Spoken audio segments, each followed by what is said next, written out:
goons took 5 hours to break into that supermarket on a broad daylight. They had luxury of time. And I believe, because the deployment of security was done selectively, I believe police officers were told to keep off in Githurai so that the goons can have the luxury of time to root and to break into those supermarkets.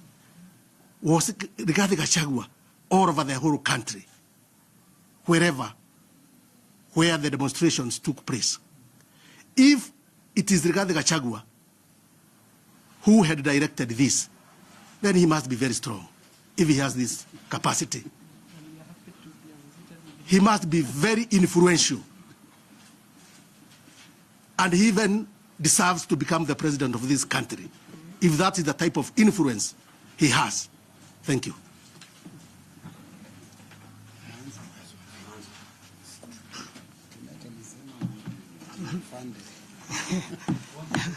Yes, yes, there has been an allegation that I funded demonstrators in Makueni and also from Makueni to Nairobi. I want to tell Junet Mohammed, first and foremost, he cannot mention my name on the floor of the House without a substantive motion. And if he has one and he has the evidence, let him do a substantive motion, and I will come to Parliament and respond. I also want to say that if his information is as defective as I heard, and if he was all the allegations against me, which I know and the people of Makueni know, that I don't pay goons to do anything or I don't pay people to go to Mandamano. Mandamano is a voluntary thing. And I believe all the Mandamano, which was in 27 counties and more, if they were funded, then it would be billions of shillings. And I doubt whether anybody in opposition is likely to use that strategy. People went to demonstrate on their own, peaceful demonstrations, and the police disrupted them. In the counties where the police did not disrupt, like Meru or Kitui, and worked with the people, there were no damages. Damages come when police, instead of following the law, first do a proclamation. If the peaceful demonstrations turn chaotic, the law requires that you stop the meeting, announce it loud and clear, and give people enough time to clear.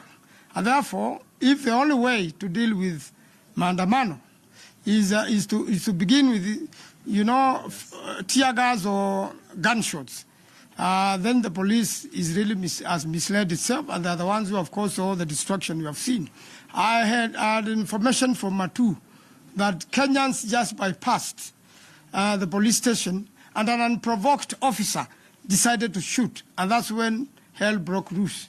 In Mali, where 3 people were killed, some officers who were in plain clothes, suspected to be of DCI and were with a Subaru, are the one who came out of the Subaru and fired, carelessly, and killed young people even who are not in the demonstration. And that's when trouble began. And therefore, we can blame the destruction into the mismanagement and personal decisions by individual police officers.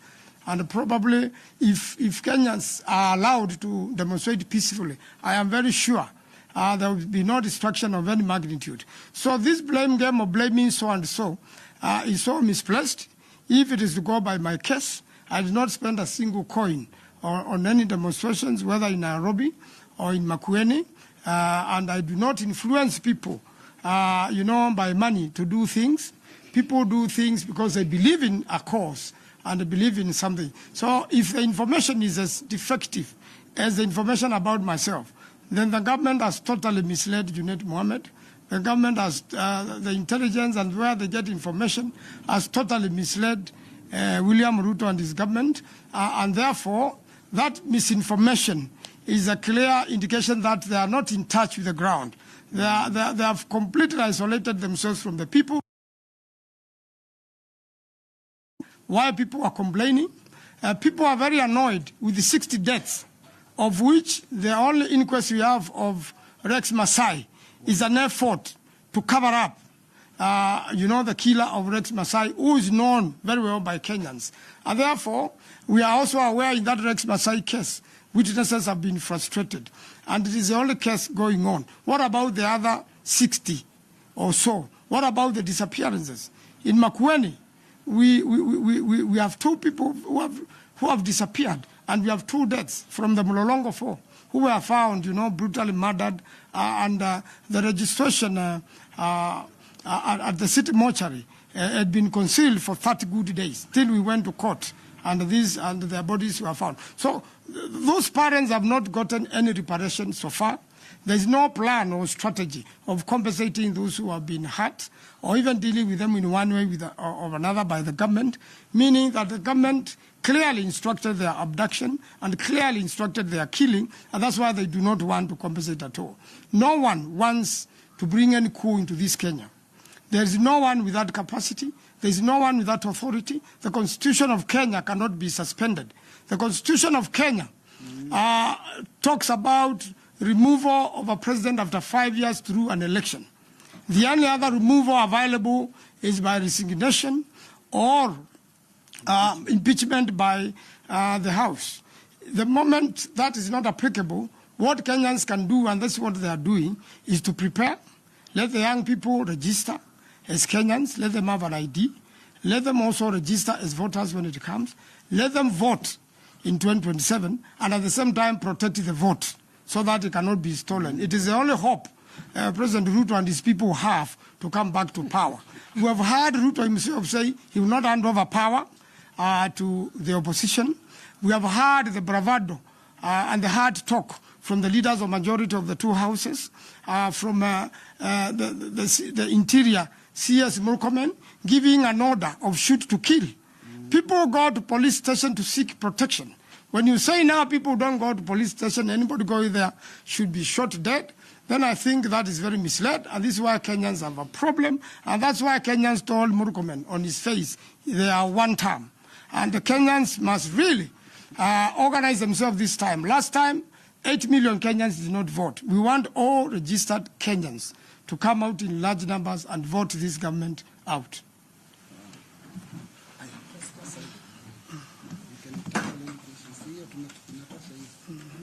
So, any questions that we can conclude? Tumeeleza yote. Hata tuwasainie statement tuwaangalie ikiwa na sahihi. Hizo copy. What were yours? Yes. These are the no receipts. No flag.